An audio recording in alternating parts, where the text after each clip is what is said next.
आज? मैं तो बीजेपी को वोट करने वाला हूँ यार, कोई भी है, क्योंकि मेरा वो रिश्तेदार है। अच्छा, तो उसमें मैं कोई छुपाने वाला भी नहीं हूँ कि ना मैं किसी से पार्टी से कोई डरता हूँ। लगभग एक दशक के बाद जो है जम्मू कश्मीर में विधानसभा चुनाव हो रहे हैं, किस तरह का माहौल है इस? माहौल देखो, कश्मीर में सारी एनसी, जम्मू में सारी बीजेपी और पुंछ जोरी में मिक्स। जैसी फार्मूला मैं कल से नल से आया हूँ, ना तो बीजेपी का नाम नहीं है, ना इन्होंने कैंडिडेट खड़े किए। ऐसे ही कोई कैंडिडेट है उसको थोड़ा बहुत दिया होगा भाई तू कर, मगर कुछ नहीं है वहाँ एनसी जहाँ बीजेपी। जम्मू से हिंदू सीएम बन रहा है जैसे बीजेपी दावे कर रही है। सही पूछोगे तो एनसी का बनेगा सीएम, वो कोई छुपा नहीं सकता।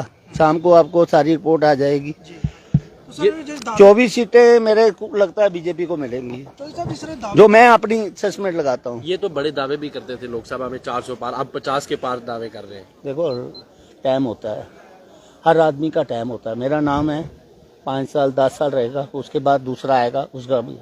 कोई भी बंदा, इंदिरा गांधी भी रही, उसने भी 15 साल किया तो 16वां साल नहीं मिला। तो क्या होता है, आदमी का कुछ तो कुछ गलतियां होती हैं 15 साल में, तो पब्लिक चेंज करती है। तो आप लोग भी सोचो कि एक आदमी को थोड़ा पूरी उम्र बैठा कर रखेंगे। सर, इन जनता को मूर्ख बनाने की बात है, जैसे कि स्पीचों में कहा जाता है। नहीं, मूर्ख नहीं। देखो, हर आदमी जीतने की कोशिश करता है। कोई फार्मूला दूसरा लगाता है, कोई उधर झूठ बोलकर दूसरा तीसरा करके जीतने की कोशिश करता है। अब महबूबा के पूछो, वोट भी क्या है। अब केजरीवाल बोल रहा है हरियाणा में मेरी भी सरकार बनेगी, सीट नहीं एक भी मिल रही, सीट एक भी नहीं मिल रही, तो सरकार कह रहा है मेरी बन रही। तो इलेक्शन वाले तो सब दावे करेंगे। साहब, आप सबसे बड़े बिजनेसमैन हैं और यहाँ कहा जाता है कि बड़े सारे बिजनेस यूनिट्स हैं वो खुलने वाले हैं। आप क्या मानते हैं, इसमें कितनी सच्चाई है? अभी तो कुछ भी नहीं है। अभी तो आपको मैं बताऊं, स्टील का दाम 50 रुपए आ गया है। काम ही कोई नहीं इंडिया में, ये जहां नहीं, इंडिया में काम कोई नहीं है, टोटल बंद है। पिछली इलेक्शन से पहले का काम बंद पड़े हैं। अभी 2-4 महीने के बाद पूरे इंडिया में काम आएगा, मगर फिलहाल कुछ नहीं है। सीमेंट वाले मेरे दफ्तर बैठे होते हैं, स्टील वाले दफ्तर बैठे होते हैं कि ऑर्डर दो। तो आपको क्या लगता है, जो रोड इंफ्रास्ट्रक्चर आप भी उसमें बहुत बड़ा योगदान दे रहे हैं, हाईवेज बनवा रहे हैं, तो आगे जम्मू कश्मीर में इससे फायदा होगा? जो रोड इंफ्रास्ट्रक्चर दुरुस्त हो रहा है और कश्मीर तक भी बड़ा अच्छा रोड नेटवर्क बनाया जा रहा है। वो रोड जो बना रहे हैं ना, इन्होंने गलत किया है। पहले काम दिया दूसरी कंपनियों को, वो फेल हो गए, लोगों ने बनाने नहीं दिया। आपको पता है जो ये बनाल साइड के लोग हैं, एक इतने गंदे थे, ये काम ही नहीं करने देते। ये दूसरा पाकिस्तान था।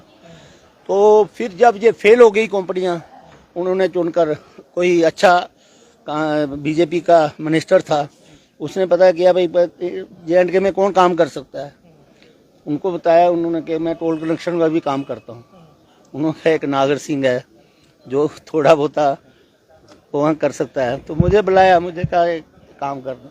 मैं सर मैंने कभी किया नहीं, नहीं आपको ही करना है, तो मैंने बना कर दे दिया। पहला आदमी हूँ जो नेशनल हाईवे श्रीनगर का मैंने बना कर दिया, बाकी सब फंसे हुए हैं। टाटा क्या, दूसरे क्या, सब फंसे हुए हैं, अभी तक उनका काम ही नहीं चालू हुआ, तो हमने हैंड ओवर कर दिया। क्या लगता है, ट्रेन जो है जो कश्मीर संभाग में जा रही है, जम्मू का टूरिस्ट जो है वो पहले भी नहीं था, अब खत्म हो जाएगा, 90% कम हो जाएगा, सीधा श्रीनगर। तो सर, सरकार को क्या कुछ करना चाहिए यहाँ की, ताकि इकोनॉमी? कुछ नहीं कर सकते बेटे, कुछ नहीं कर सकते, कोई हल नहीं है।